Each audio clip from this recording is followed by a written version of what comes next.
Barney Miller will be remembered as one of the funniest, honest, and real sitcoms that you enjoy, because life is full of sorrow and laughter. From the hard knocks that you go through and suffer becomes funny to the audience because they believed it.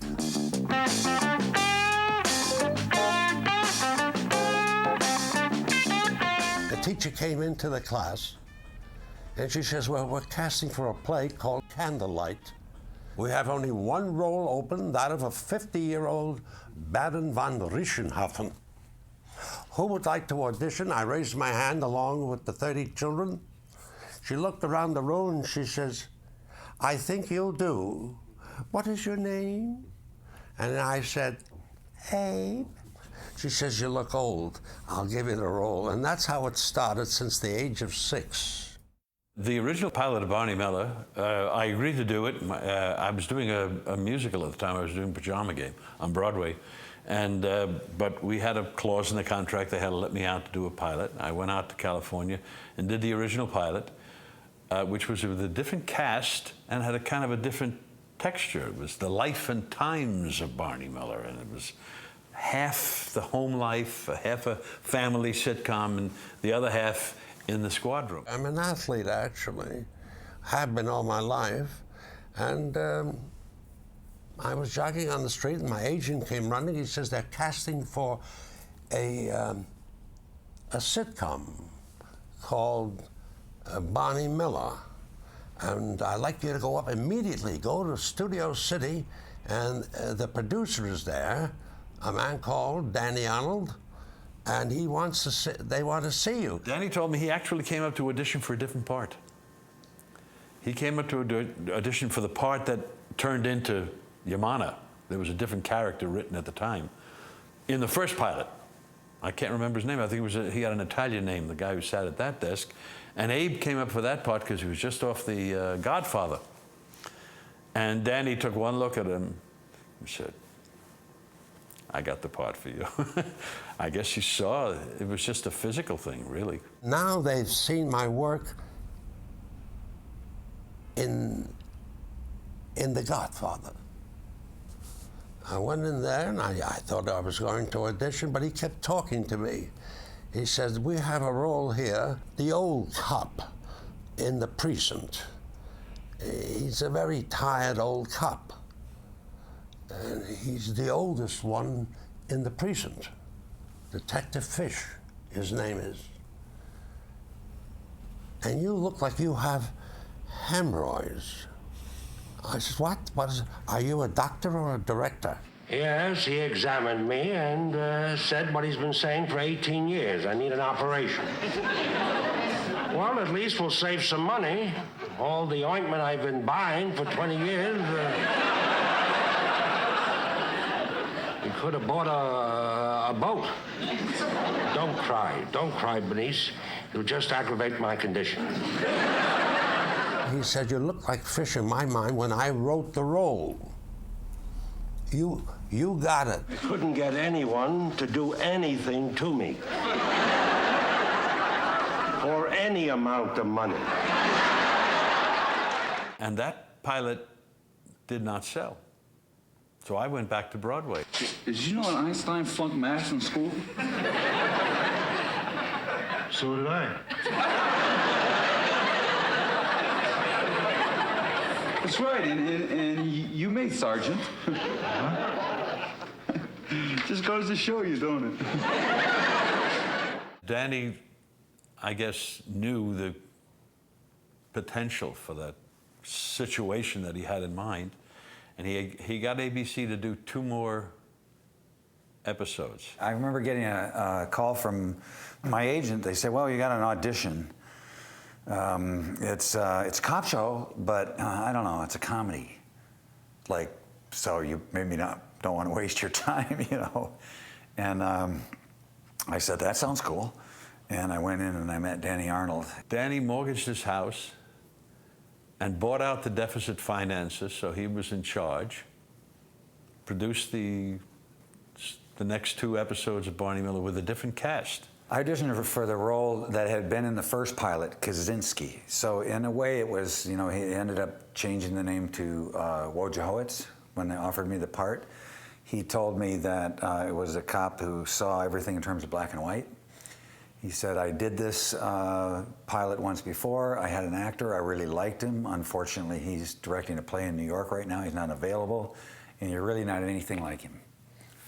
But what, you want to read or not? If that goes on my record that I wasn't telling the truth, that I'm a liar, that I can't be trusted, I've had it as a law enforcement officer. That's true.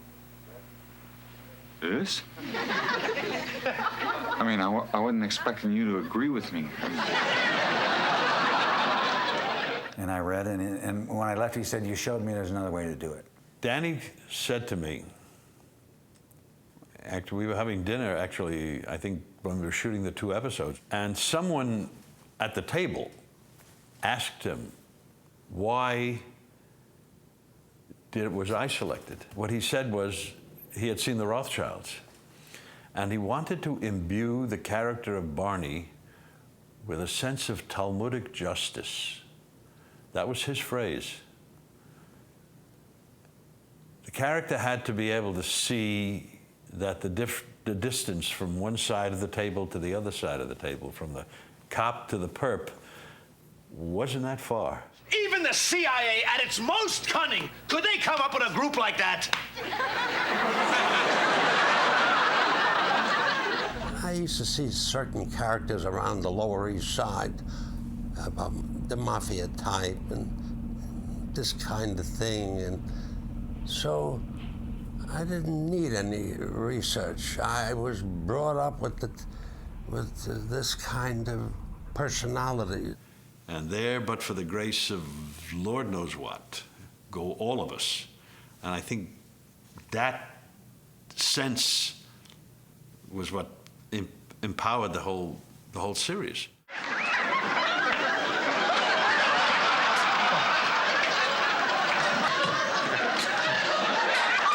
Detective Fish was a tired old man because everything in life is disappointing. Every time you want to do something good, you're doing something good, it never turns out well. What you been doing, huh? Oh, a little of this, a little of that. Been going to any ball games or hockey? Sports don't interest me anymore. All the players I knew have been dead for years. And that's Fish. When he would run after a crook, you would think he just couldn't walk because his feet were bothering. It's bothering now. His feet were bothered. But no, he ran faster than all the crooks put together because he was out to get that crook. The old guy just went bang, zoom, boom.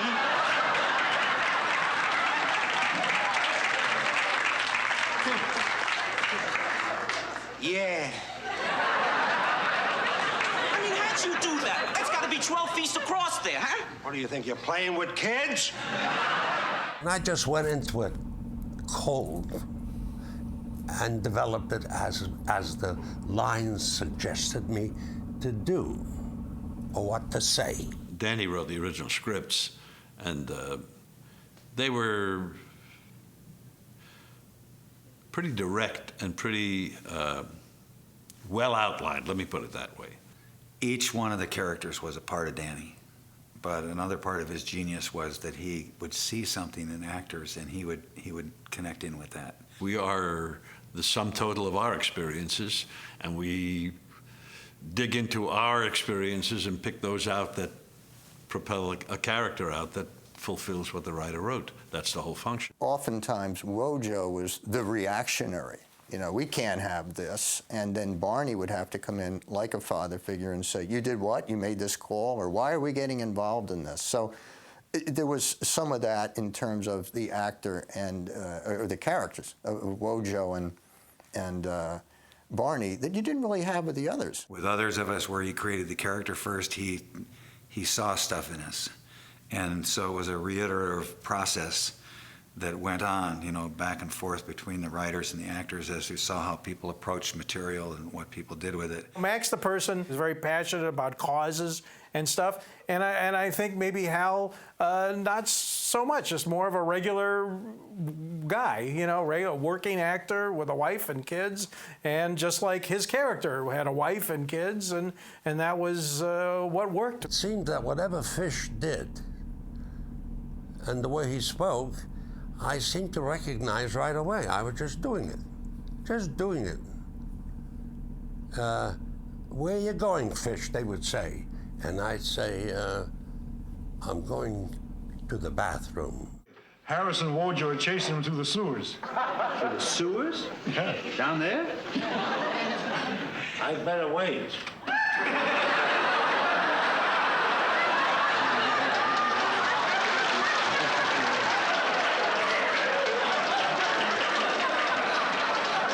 I could be obstructing justice. I go to the bathroom a lot, you see. So I have to go. And that's how he must have liked that too, the producer, the writer. So I'll put a lot of bathrooms in there.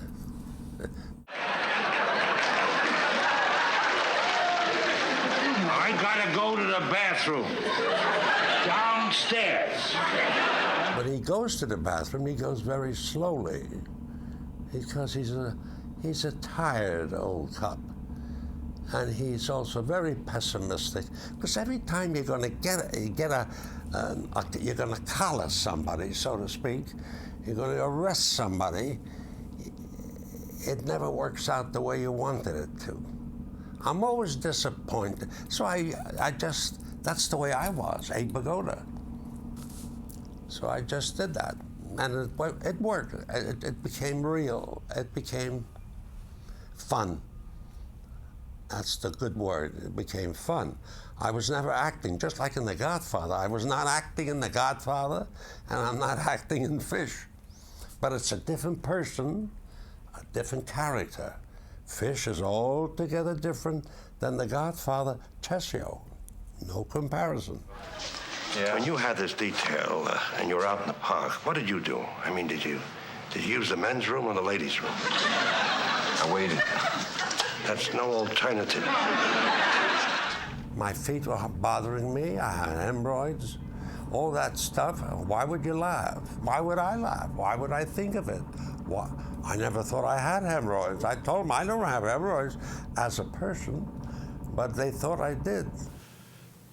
Ron Glass played, what shall I say, very self-involved character, and that played itself into our relationship. I used to mess with Ron Glass because Ron has a great physical grace. He's a wonderful athlete. He's done a lot of Shakespeare. You know, he had a whole lot of chops. In my view, he tended to sometimes get set on how he was going to do something. Worst comes to worst, we can always go eeny, meeny, miny, moe. Hey, let's do 1 potato, 2 potato, huh? Eventually, that became so much a part of our byplay, you know. And I know there were times where I would be just standing thinking, you know, lost in my thought about the scene or something, totally oblivious to Ron, who also had a highly tuned sense of people in space. And, you know, so sometimes I do that consciously and sometimes I do it unconsciously. Hey, it's really good to have you back, man.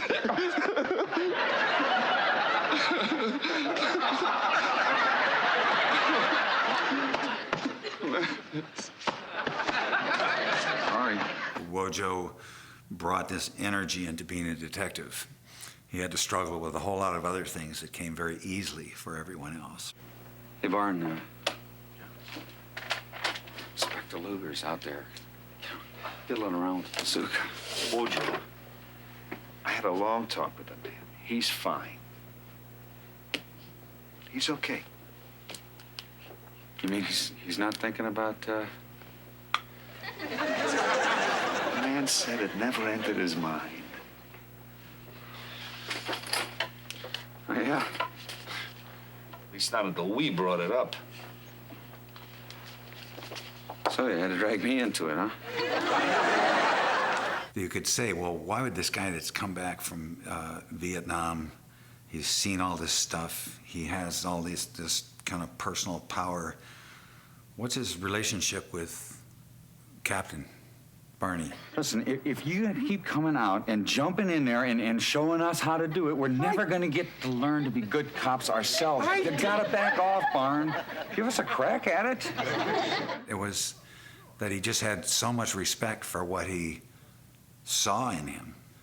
That was easy for me to see because I think Hal did carry that.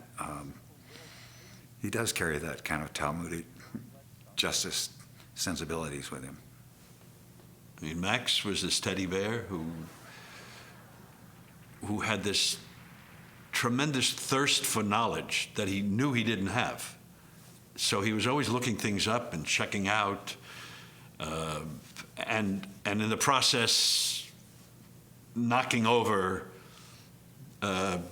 establishment rules and things like that, you know. And I guess maybe just on a personal level, Wojo and Barney had that kind of father-son relationship where every time he had a personal problem, he brought it to Barney, and that relationship just grew. There was a little special spark between them, whether it was a father-son or a boss underling, whatever it was. There was something that really was compelling about these two, with the way they would, you know, the conflict that they would have when they would interact. You may not think so, Barney, but sometimes we can help you out, you know, by talking, like you do for us. Of all the people in the show that went on for eight seasons, the closest one I was to was Danny. Danny, I guess we were kindred spirits, and we both saw the ironies of the world and the problems of the world kind of similarly. Danny was a bit of a paranoid, but other than that, but he was and a comedic genius. But other than that, we had a kind of, I suspect, similar view of the world. The first year was a live audience, and in a way it was a very good idea because they were getting used to you in person. Well, we had a studio audience for maybe 5 or 6 shows. I don't remember exactly. But by the 5th or 6th show, Danny was still working on the last scene when it came time to shoot it. You couldn't have actors go before a live audience when they've had the script less than 24 hours. So, you know, you couldn't have an audience under those circumstances.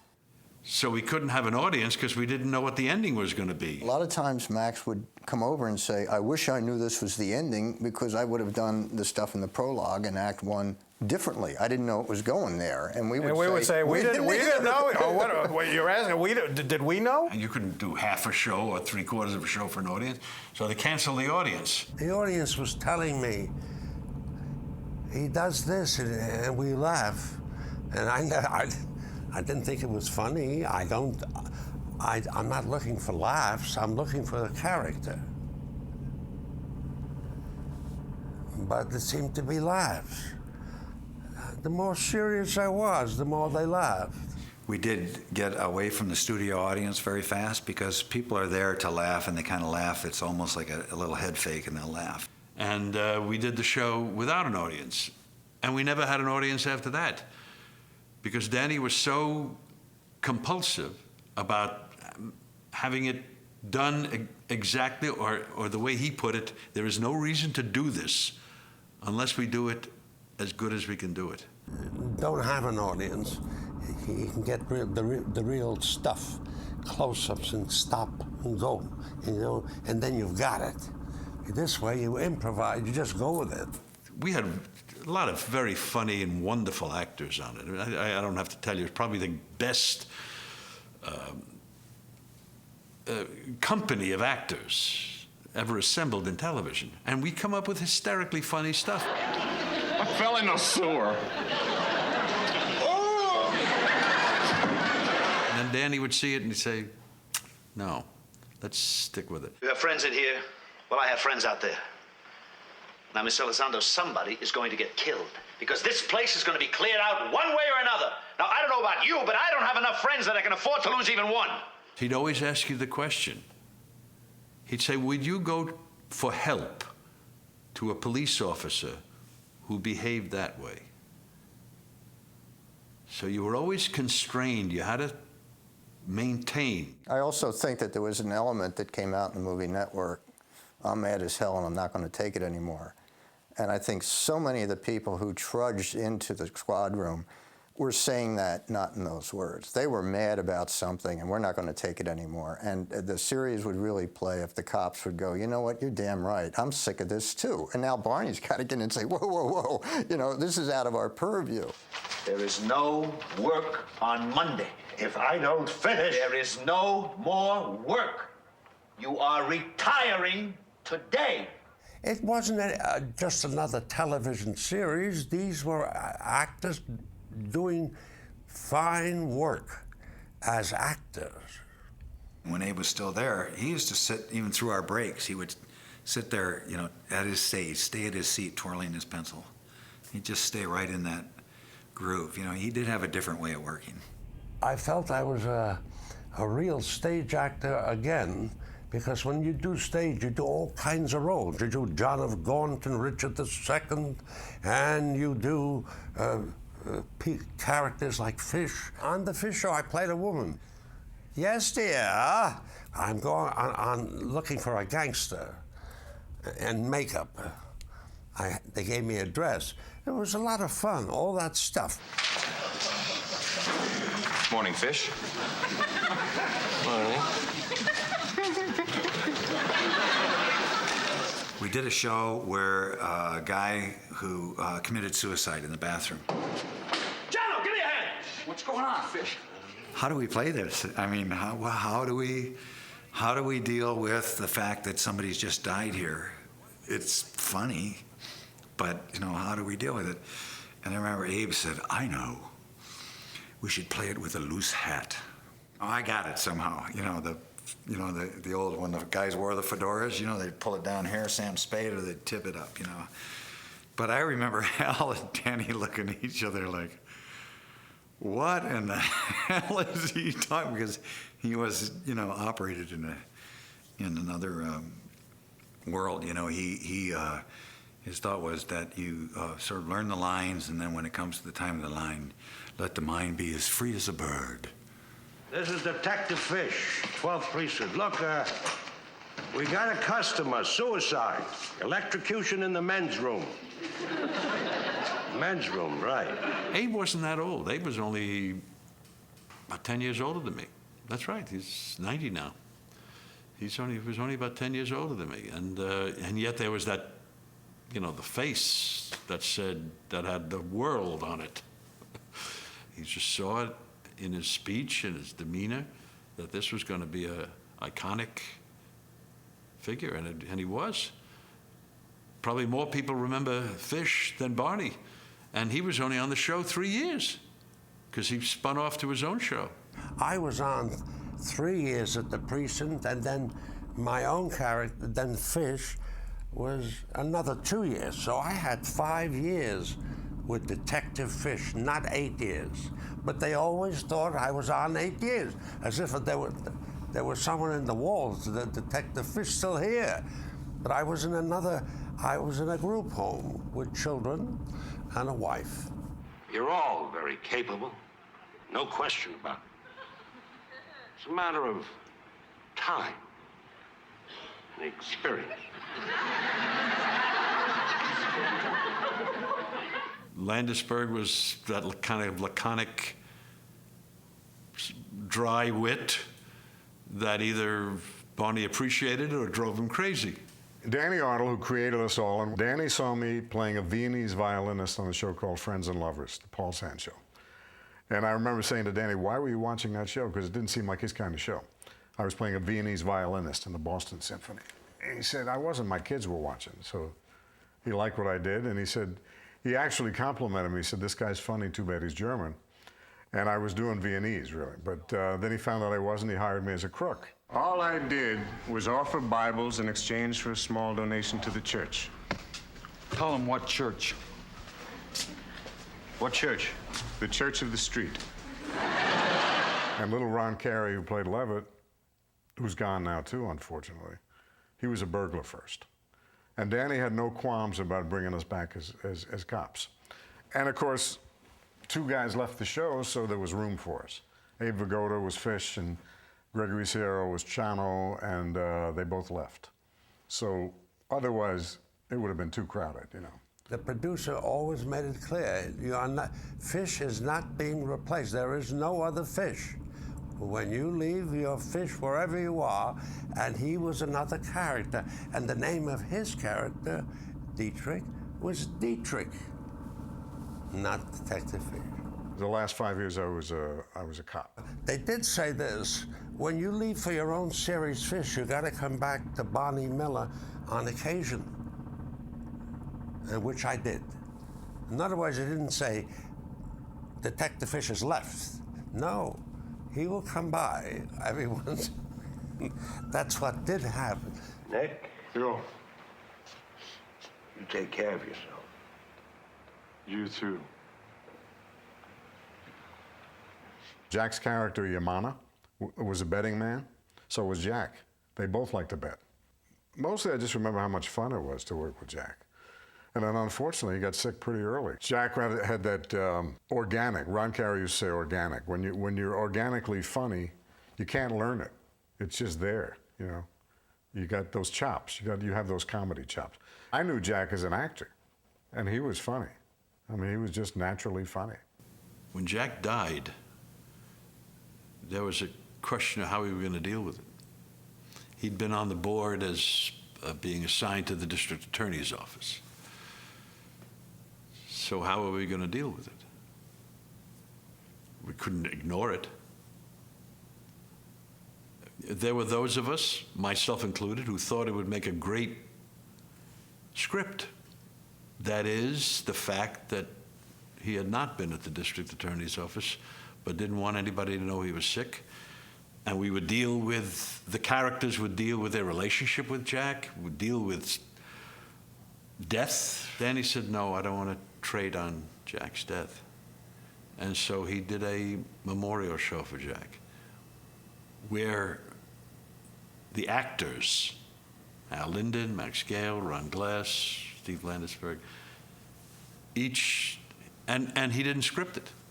He said, I want you to say what you felt about Jack. And he intercut it with Jack's wonderful humor. Mr. Ravalli, will you hold it a minute? I gotta find a pencil.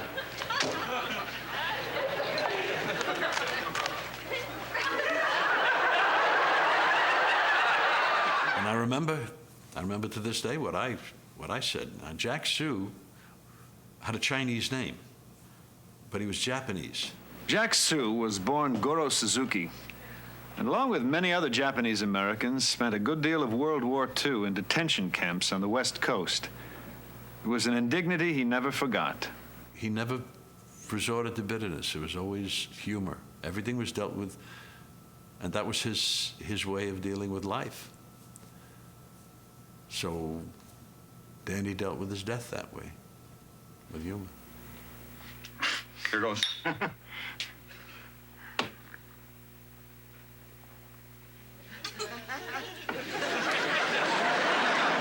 too bad, huh? All these years I thought it was me. To you, Jack.